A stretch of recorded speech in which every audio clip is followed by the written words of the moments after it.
Alright, here is the beginning of our final set of episodes for the AP test, which is tomorrow. So we're picking up with the Tet Offensive, and hopefully you'll recall that the Tet Offensive is the turning point in the Vietnam War, and that it was a turning point in a rather interesting way, because although it was a military victory for the United States, it was a public relations and political loss, which caused the American people to remove or to discontinue their support for the war.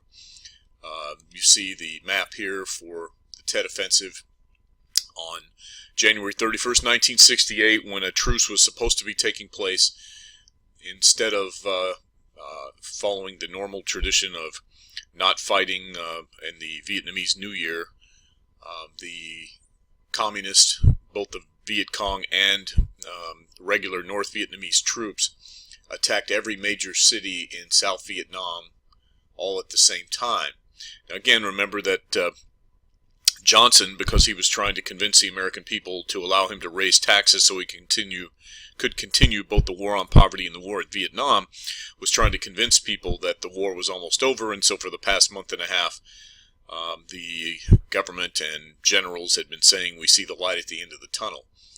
But when the American people found out that all of South Vietnam was being attacked, it didn't sound like a group that was about to give up. So we end up then with, following the Tet Offensive, not long after that, within 2 weeks, probably the best known newsman in America, Walter Cronkite, produced an hour-long special that was played at night, which is very unusual. Again, at that point, people got most of their news from the networks, and they only got about 30 minutes of news a night. But he produced a special, and the end of it really kind of summed up how a lot of Americans felt about the war at this point. The way that we are closer to victory today is to believe, in the face of the evidence, the optimists who have been wrong in the past. To suggest we are on the edge of defeat is to yield to unreasonable pessimism. To say that we are mired in stalemate seems the only realistic, if unsatisfactory, conclusion. On the off chance that military and political analysts are right, in the next few months we must test the enemy's intentions, in case this is indeed his last big gasp before negotiations. But it is increasingly clear to this report that the only rational way out then will be to negotiate, not as victims, but as an honorable people who lived up to their pledge to defend democracy and did the best they could. This is Walter Cronkite. Good night. The polling data following the Tet Offensive and following Cronkite's special showed that the support that the American people had for the war was dropping dramatically. It really kind of solidified the anti-war movement, too, who had been kind of focused in a few different directions up to that point, but all came together to truly protest against the war. And it was obvious that this was going to have a huge effect on the American political system. Now, at the time, and as a result of this, Robert F. Kennedy, the younger brother of John F. Kennedy, had decided to declare himself a candidate for the Democratic nomination against Johnson. And so the question is, will Johnson go ahead and run? And the answer occurs on March 31st, 1968, in a speech in which Lyndon Johnson not only decides to stop bombing North Vietnam, immediately try to negotiate in some way, but also, as you'll hear, he decides not to run for the presidency. With American sons in the field far away, with America's future under challenge right here at home, with our hopes and the world's hopes for peace and the balance every day, I do not believe that I should devote an hour or a day of my time to any personal partisan causes or to any duties other than the awesome duties of this office, the presidency of your country. Accordingly, I shall not seek and I will not accept the nomination of my party for another term as your president. Tonight I have ordered our aircraft and our naval vessels to make no attacks on North Vietnam, except in the area north of the demilitarized zone where the continuing enemy buildup directly threatens Allied forward positions and where the movement of their troops and supplies are clearly related to that threat. With Johnson deciding not to run again and actually attempting to de-escalate the war, the U.S. does actually try to fight very hard during 1969. Now, partially because, in truth, and in a military sense, the communists had taken a huge hit as a result of their attempt to take over all of South Vietnam. Most of the military commanders at the time, and even to this day, argue that if the U.S. had added more troops at this point, there was a possibility that they could have actually forced the communists to back down. But we kept it basically the same level, adding a few more troops.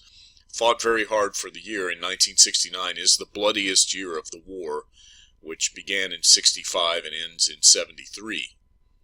That leads us to the next big event that takes place, and after 69 and 70, the Americans continue their drawdown. That's what, or actually after the end of 68, when Nixon is elected, he will come into office with what he calls his secret plan, and that is known as Vietnamization. Now, as he runs for office, he tells the American people that he has a secret plan, but he never really tells what it is, but it turns out to be something he called Vietnamization, which was the idea of letting the South Vietnamese fight the war on their own.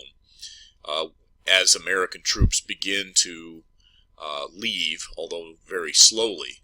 One of the things he does as America is pulling out is actually have American forces move into Cambodia that you see here to go after some of the sanctuaries that the communists were going into. Now, the problem with that is that he will do this in May of 1970, and many of the protesters, although they continued to protest, believed that the war was slowly winding down. But as Nixon seemed to be escalating it by going into another nation, there were protests everywhere. There was a protest at Kent State University in Ohio. The National Guard was called out to get the students to stop their takeover of different things. And in a very tense situation, National Guardsmen fired into a crowd and actually killed 4 students who just happened to be walking between class. And this is the famous image of the Kent State riot, which causes a lot of people to become very angry with Nixon, although it's not the thing that gets him out of office, but it does make them very angry.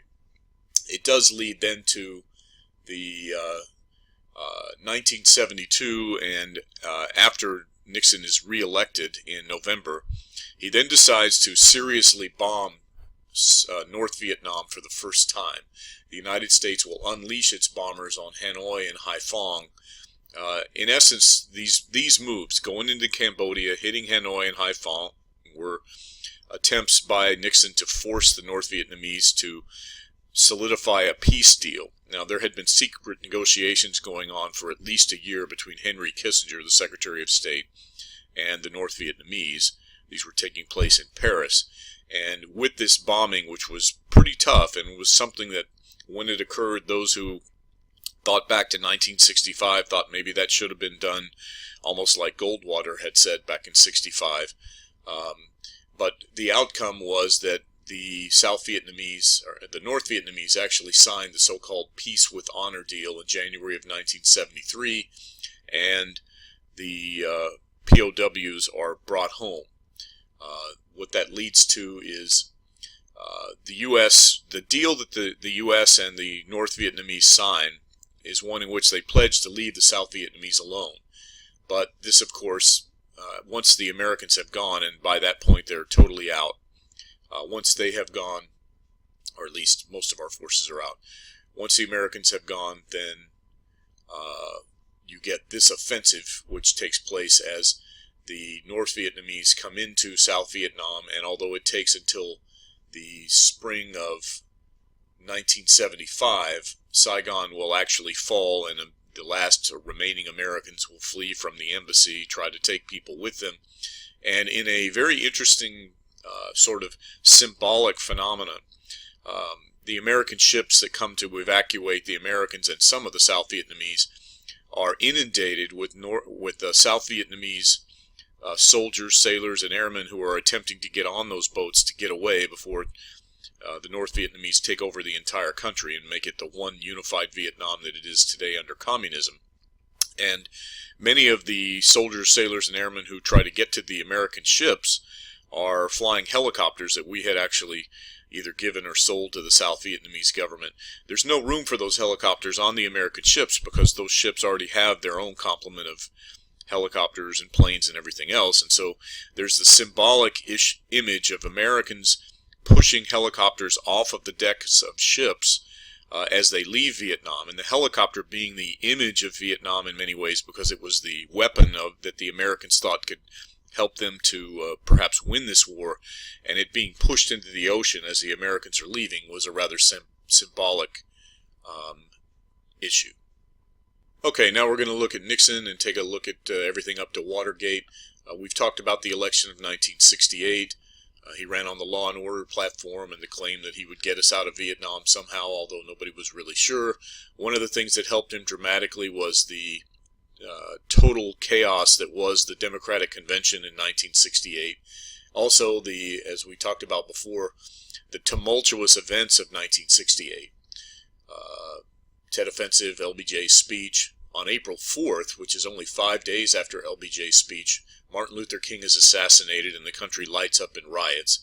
On June 5th, after again having won the California primary, Robert F. Kennedy, who looked to be the potential Democratic nominee in '68 against Nixon, was assassinated. And then on August 30th, the convention that we talked about, where they said the whole world's watching. And in November, Nixon defeats Humphrey.